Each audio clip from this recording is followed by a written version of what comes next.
नमस्कार। Haryana Pioneer connect column के तहत आज हमारे साथ जुड़े हैं तिगांव विधानसभा क्षेत्र के पूर्व विधायक ललित नागर। मैं आपको बताना चाहूँगी, ललित नागर जी का जो कार्यकाल रहा है वो 2014 से 19 के बीच रहा है और अपने कार्यकाल के बीच उन्होंने काफ़ी सारे सराहनीय कार्य भी कराए हैं। तो दर्शकों, इस वक्त हम मौजूद हैं पूर्व विधायक ललित नागर जी के घर के बाहर। इस वक्त हम उनसे मिलेंगे और जानेंगे कि अपने कार्यकाल के बीच और उन्होंने क्या क्या विकास कार्य कराए हैं जिनसे उनके क्षेत्र की जनता खुश हुई है। नमस्कार सर, स्वागत है आपका हमारे चैनल में। तो सर, सबसे पहले आप हमें ये बताइए कि आप तिगांव से पूर्व विधायक रहे हैं, तो आपने अपने क्षेत्र के लिए क्या क्या विकास कार्य कराए हैं अपने कार्यकाल में?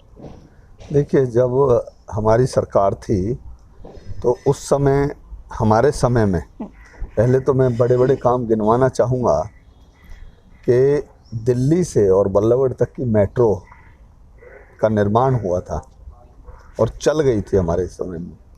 ये जो बाईपास रोड है बॉर्डर से लेके और कैली तक, ये हमारे समय में 4 लाइन का बना था। इसके साथ साथ बल्लभगढ़ के अंदर IMT बनी, जो आज कई सौ कंपनियां वहाँ पे लग गई हैं। इसके अलावा बहुत बड़ा एक मेडिकल कॉलेज NIT के अंदर बना, इसी हमारे समय में काम हुए। कितने ही फ्लाईओवर्स हमारे समय में बने, कितने ही अंडरपास हमारे समय में बने।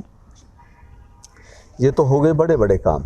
और मेरे तिगांव विधानसभा की बात करूं मैं, तो तिगांव में लेके फरीदाबाद से और तिगांव तक का रोड हमारे समय में बना था। लेकर फरीदाबाद से और मंझावली तक का रोड हमारे समय में बना था। तिगांव में जो आज सिविल हॉस्पिटल अपग्रेड हुआ है, वो हमारे समय में हुआ था। ये मैंने उस समय काफ़ी सारे और बहुत सारे छोटे छोटे ऐसे काम हैं। हर गांव को ग्रांट दी गई, शहरों में भी बहुत सारी कॉलोनियां पक्की की गई। ये हमारे समय में सारे काम हुए। जी सर, आप जब विधायक बने थे तो उससे पहले दिमाग में क्या था कि अगर आप विधायक बनते हैं तो सबसे पहले अपने क्षेत्र के लिए क्या डेवलप करना चाहेंगे? No doubt. देखिए, हर आदमी, मैं हूँ या कोई और हो, जैसे ही चुनाव लड़ता है या प्लान करता है या जीतता है तो ज़रूर सोचता है कि मैं अपने क्षेत्र के लिए कुछ कार्य करूँ, काम करूँ। तो मैंने भी ये सोचा था कि मैं सबसे ज़्यादा अपने विधानसभा के नौजवान जो हमारे बेरोज़गार हैं उनको रोज़गार दिलवाएंगे, स्कूल और कॉलेज कराएंगे। उनमें हमने सबसे अच्छा काम किया।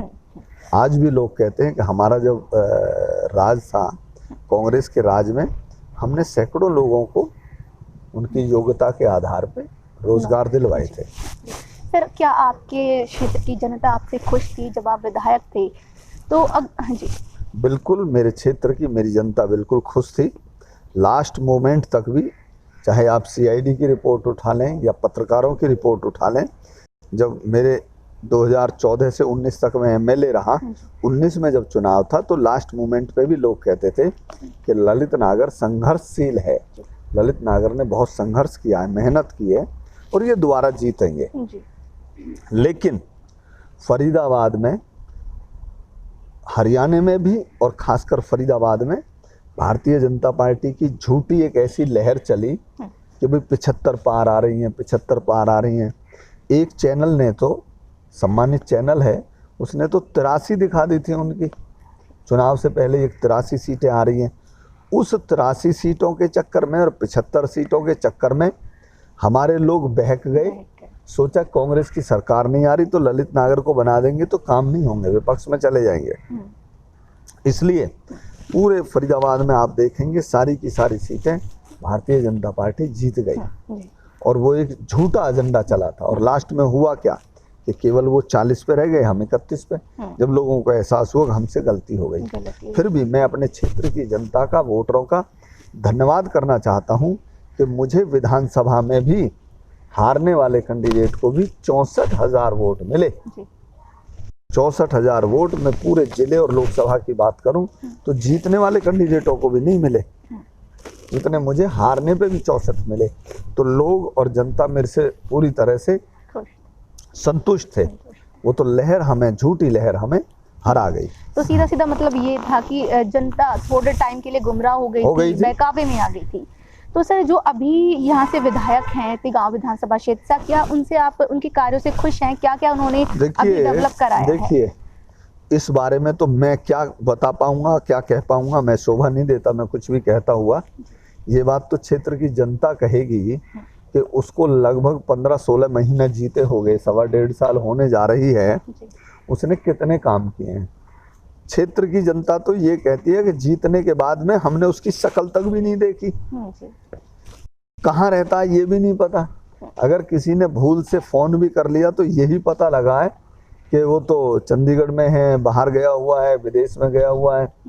तो क्षेत्र की जनता ज़्यादा अच्छे से बता पाएगी, लेकिन रिपोर्ट बिल्कुल जीरो है। तो अभी क्या लगता है आपको, आने वाले चुनाव में आप फिर से एक बार अगर खड़े होते हैं, उम्मीदवार रहते हैं, तो क्या आपके क्षेत्र की जनता एक बार फिर से आपको इसके लिए काबिल बनाएगी? या फिर आज पूरे हरियाणा प्रदेश में भारतीय जनता पार्टी खट्टर सरकार से लोग दुखी हैं। अगर आज भी चुनाव हो जाए तो मैं दावे के साथ कह सकता हूं कि इस खट्टर सरकार को चलता कर देंगे।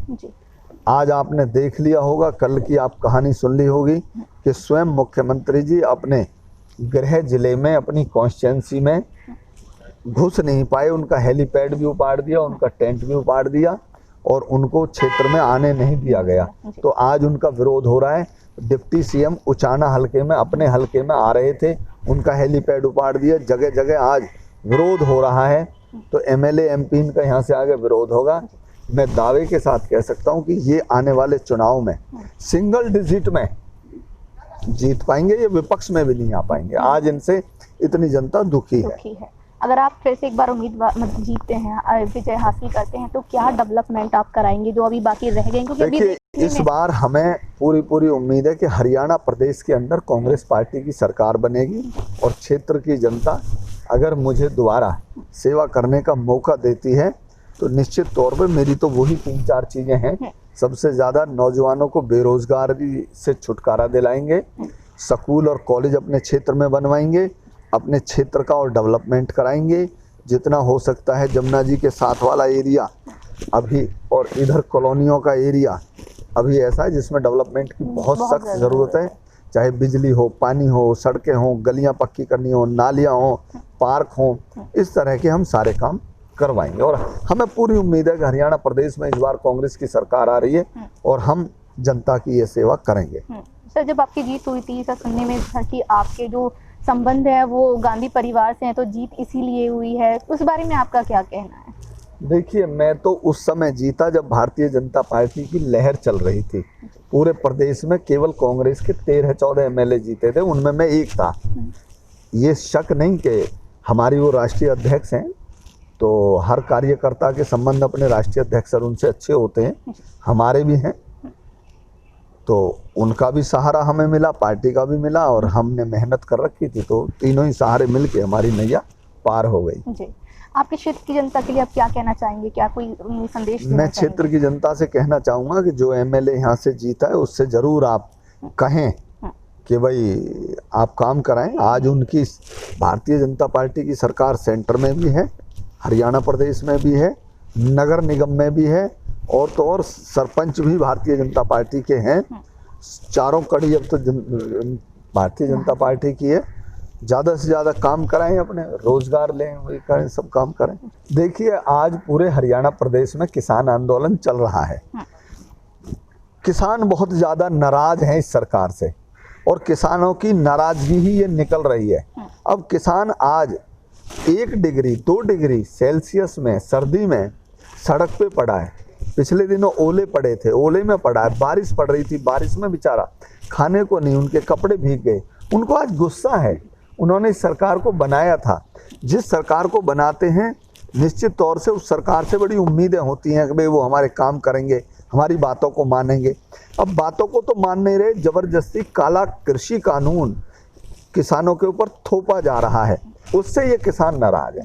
किसान अपनी भड़ास निकाल रहे हैं और किसान अपनी जगह सही है। जब ये सरकार नहीं सुनती तो निश्चित तौर पे जनता और किसान अपनी बात सुनवाने के लिए तरह तरह के हथकंडे अपनाएंगे। अब उन्होंने देख लिया कि सीएम साहब आ रहे हैं तो पहले उनका वो तोड़ दिया, हेलीपैड उखाड़ दिया। फिर उसके बाद देखा कि उनकी जहाँ जनसभा हो रही है उस जनसभा को तोड़ दिया। तो ये तो जनता है भाई, अगर नाराज हो जाएगी तो ये तो कल को इन पे जगह जगह पत्थर भी बरसाएंगे। तो देखा आपने, हमारे साथ जुड़े थे तिगांव विधानसभा क्षेत्र से पूर्व विधायक ललित नागर जी, जिन्होंने कहा कि अपने कार्यकाल में उन्होंने काफ़ी विकास कार्य कराए हैं। अगर उन्हें फिर से एक बार मौका मिलता है जनता की सेवा करने के लिए तो वो उसके लिए हमेशा ही तत्पर रहेंगे। ऐसी और भी शख्सियत से हम आपको मिलवाते ही रहेंगे। तब तक के लिए जुड़े रहिए पायनियर हरियाणा के साथ।